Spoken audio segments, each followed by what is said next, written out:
Construction du Porse-Guire au chantier Crêpes en 1962. Pose de l'étrave pour la joindre à la quille et au brillon. Jean Le Rouzic fut capitaine d'armement à la Cobrecaf. Il est l'auteur de cette vidéo. Nous en avons extrait quelques précieux moments des étapes de la construction d'un tonnier à bois à l'appât vivant au chantier Crêpes.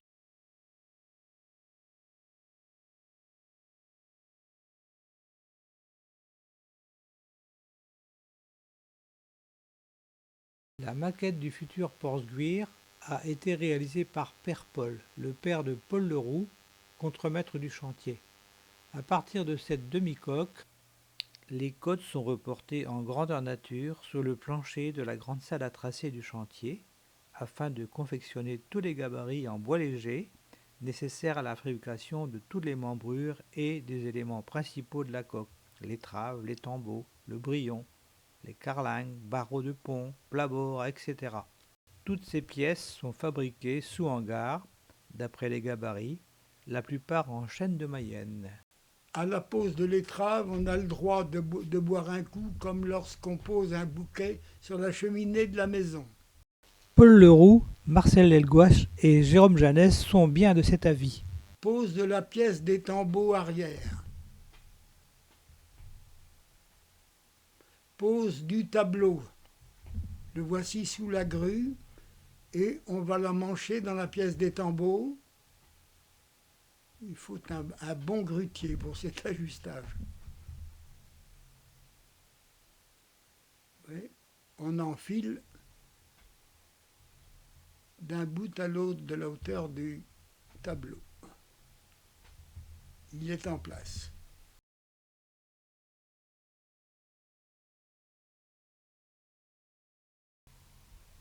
Travaille sur un élément de membrure et travaille à l'herminette pour ajuster les couples. Et les membrures sont doubles en général.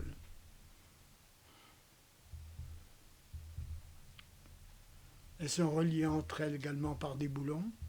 Voici les pièces essentielles de la carlingue arrière. Précision, la carlingue est une pièce en bois de renforcement placée au fond de la coque. On ajuste les pièces des tambours à l'herminette.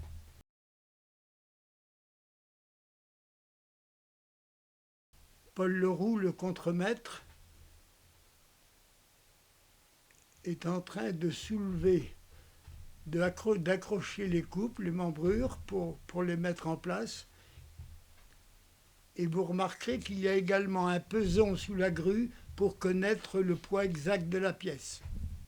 Peu à peu, toutes les membrures de tailles différentes vont constituer le squelette du futur tonnier. Des serres provisoires assurent l'écartement précis des couples et leur solidarité dans l'attente de la pose des bordées. Des serre-joints retiennent les deux éléments de la membrure.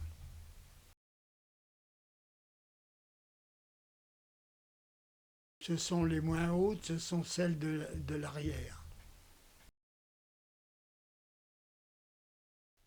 L'efficacité du grutier est essentielle pour la mise en place des membrures de la quille.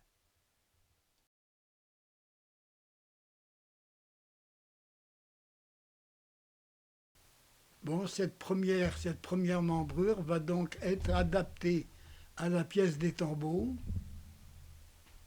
et on prépare la mortaise. Déjà, plusieurs membrures ont été installées et elles sont reliées par des planches provisoirement pour éviter l'écartement.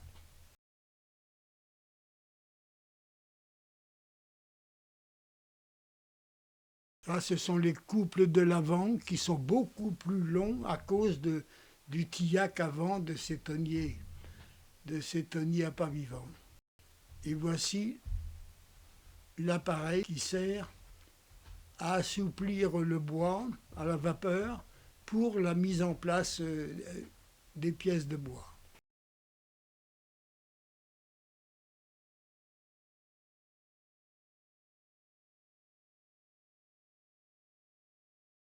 pose de bordage déjà, de bordée sur le gaillard d'avant.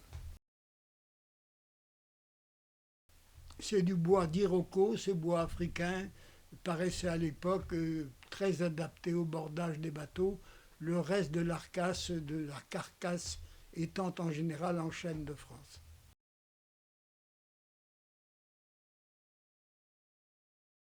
On profite pour affiner les surfaces des couples de façon à ce qu'il y ait une bonne adaptation des bordées. Ici, Louis Guérinec est concentré sur son herminette. Pose de la serre Beauquière. C'est une pièce essentielle sous le pont qui relie toutes les membrures entre elles et va soutenir les barreaux de pont ou les poutres.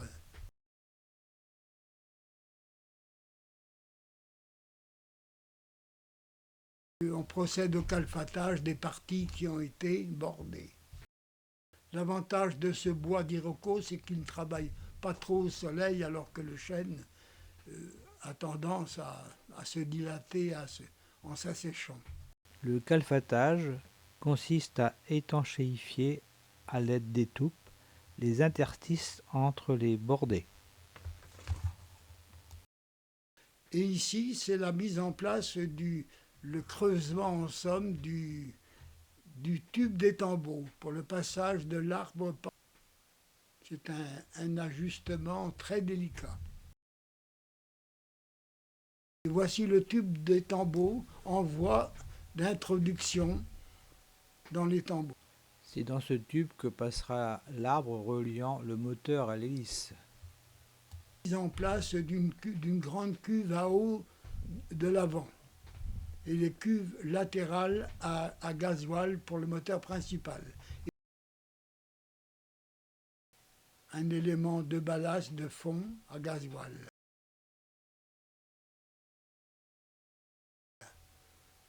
Là, c'est toujours la construction du tillac et du tambour moteur en acier.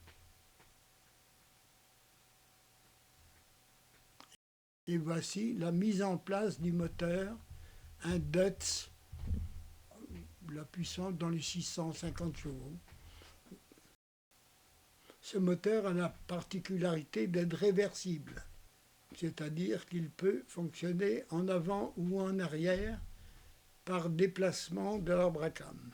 Les deux moteurs auxiliaires latéraux de part et d'autre du moteur principal entraînent des alternateurs qui fournissent toute l'électricité du bord, dispensable au fonctionnement des compresseurs, des pompes et de tous les matériels du bord.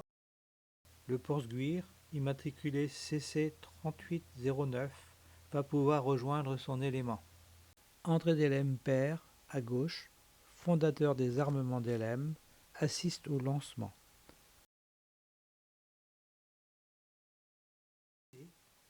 Les épontilles enlevées, les hommes travaillent à la masse avec le coin pour soulever la coque et préparer la glissière de lancement. Pendant que le bateau est retenu par la clé, la grosse manille que vous voyez à droite. Elle vient d'être coupée et le bateau est libéré. Il glisse sur une couette de bois enduite de suif. Pendant ce temps, le bateau est retenu par une haussière ou une bosse cassante qui, à chaque élément, permet un retard, une retenue de la coque pour éviter qu'elle ne parte trop loin. Et voici une partie de l'équipe de construction autour de Paul Leroux qui a reçu la médaille du travail, je crois. Et son père, Paul, à côté de lui, très fier. Le dais arrière permet la pêche à l'appât vivant. Au bas, des cuves à appât vivant permettent d'alimenter en anchois, en petites sardines, les cuvettes qui sont sur la lisse elle-même devant les pêcheurs. Et voici le baptême par l'abbé Stéphanie de Camaret. À droite de l'officiant, Yves Cariou, le directeur de l'armement d'Elhem. La foule assistant au lancement à bord des appâts vivants, des tonniers appâts vivants, des clippers en général, qui sont revenus de Dakar pour la saison d'appâts vivants. Le remorqueur Van der Kem entraîne le tonnier, conduit par Dominique Capitaine, pour ses premiers essais dans la baie. André Claes et Roger Bariec montrent la mer pendant les essais. Et voici une partie de l'équipage.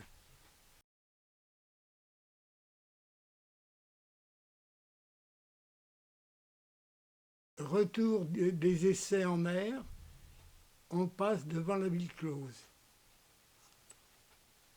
Paul Leroux contemple son passage.